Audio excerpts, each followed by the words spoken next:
All right, clearly outline how cued recalled is distinguished from free recalled using an example. Okay, so let's take a moment here to remind ourselves how we should be answering questions on a psych exam.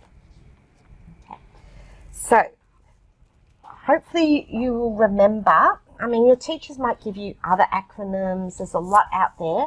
I'm actually just going to give you a couple, and we'll just put them at the bottom of the page here where we've got a bit of room. I'm going to give you 3 acronyms here because this is our first short answer for the day, okay? So take these or leave these, and your teacher might have better ones. First acronym I'm going to give you is BUGS, and this is what you do before you answer the question. So B stands for you box the command term. So that's the term that's telling you basically what to do. Sometimes it's describe, sometimes it's explain. But it's really important you do the right thing. It could be list, it could be define. In this case, it's outline. So I'm going to draw a box around it. The next thing you need to do is you need to underline the psychological concept. So usually this is the concept from the B card dot points. Okay, so here I'm going to underline cued recall and free recall. Okay, and I should actually box distinguished as well. So this is a different question. So I'm outlining how cued recall and free recall is different. The next thing you need to do is glance at the marks because that will tell you how much detail to use. I'm assuming this is a 2-mark question just based on, my experience at VCAR exam questions. And the S is really important. We haven't got one in this case to show you, but normally you do a squiggle line with the scenario or the person's name. So up above, we had Victor and Mia. What else have we got here today? We've got Luke. It's usually a person's name or it's a situation. When it's a short answer question, you have to be specific. You can't be generic. VCAT often don't give marks for a generic response. So my rule of thumb is if a person's name is used in the question, you use that person's name in the answer. Now, in this case, we've got nothing to squiggle. So we've just got our command term and our concepts, and we're assuming it's a 2-mark question. Okay. The next acronym is SAD. Okay. All right. So when you're answering an exam question, you be sad, but it's actually sad backwards.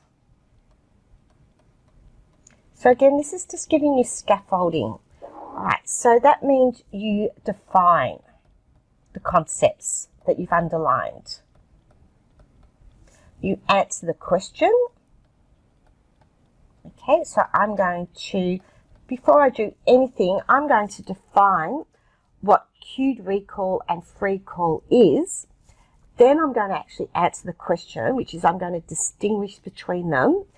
And the S comes from here. It's the scenario. I don't have to worry about that in that question because there's no person's name and there's no scenario. Okay, so SAD is a nice little acronym.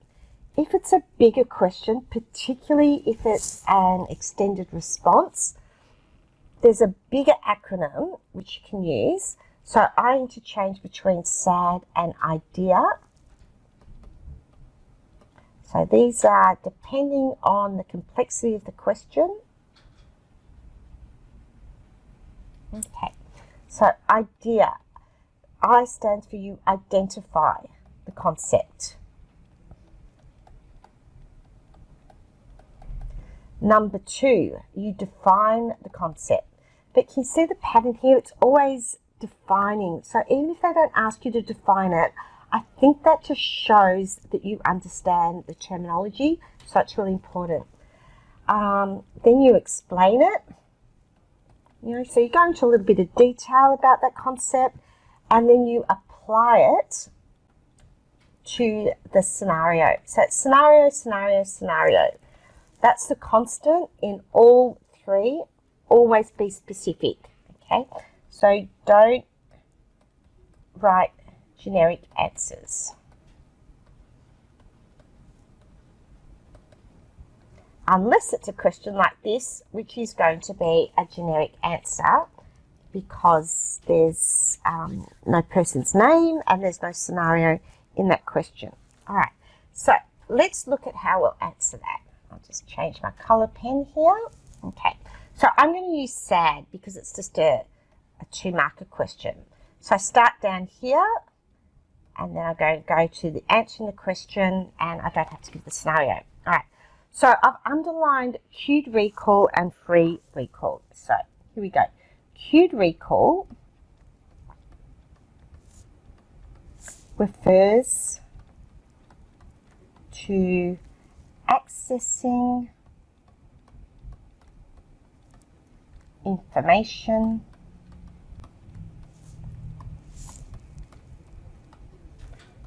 stored in memory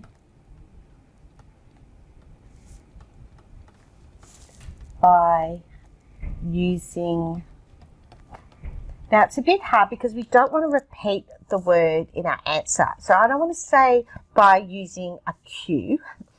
So I like that word though. So I'm going to use a meaningful prompt.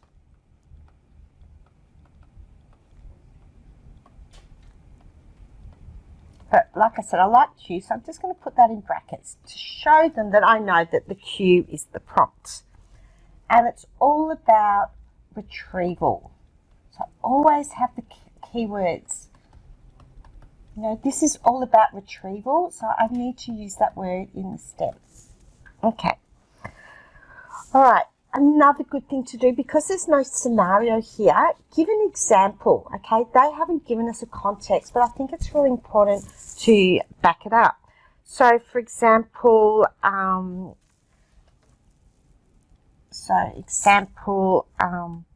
if you had to list the last 5 Australian Prime Ministers, and we've had quite a few recently.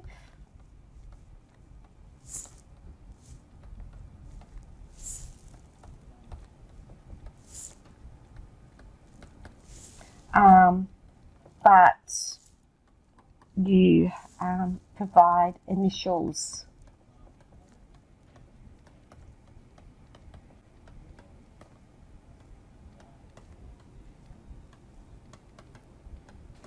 Right, so you might have, you know, like Malcolm Turnbull, MT, Julia Gillard, and so on. Okay, now, because it's distinguish, I'm going to use my bridging word, whereas, because I want to show what the difference is. So I'll put that in a different colour.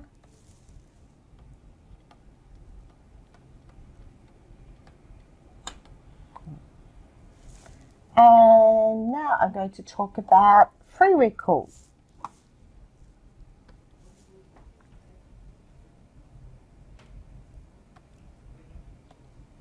Okay, free recall. Then I get my pen going. Oops. Oops, got a big highlighter but no pen. Here we go. I might actually change colour for this different definition. Free recall. And I'll just put a box about my whereas. Ignore those 2 red dots. They're just there to make it look pretty.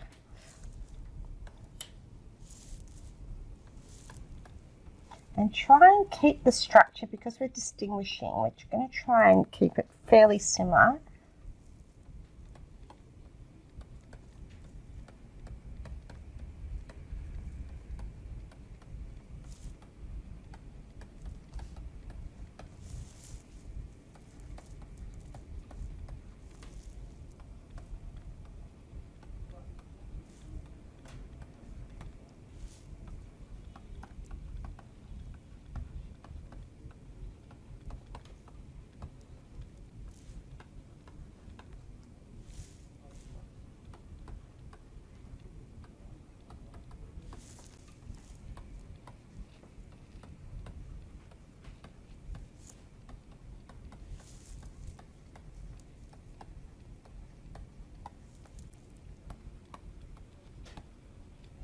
So example, list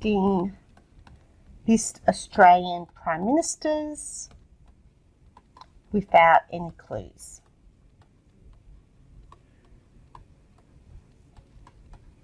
Okay, so it looks like there's a lot going on there, but I've given you a structure, and that's really what you have to do on the exam. You have to really show, you have to recall this knowledge that you've learned. You have to show that you know it and really structure your answers so that you are making sure you're covering the command term.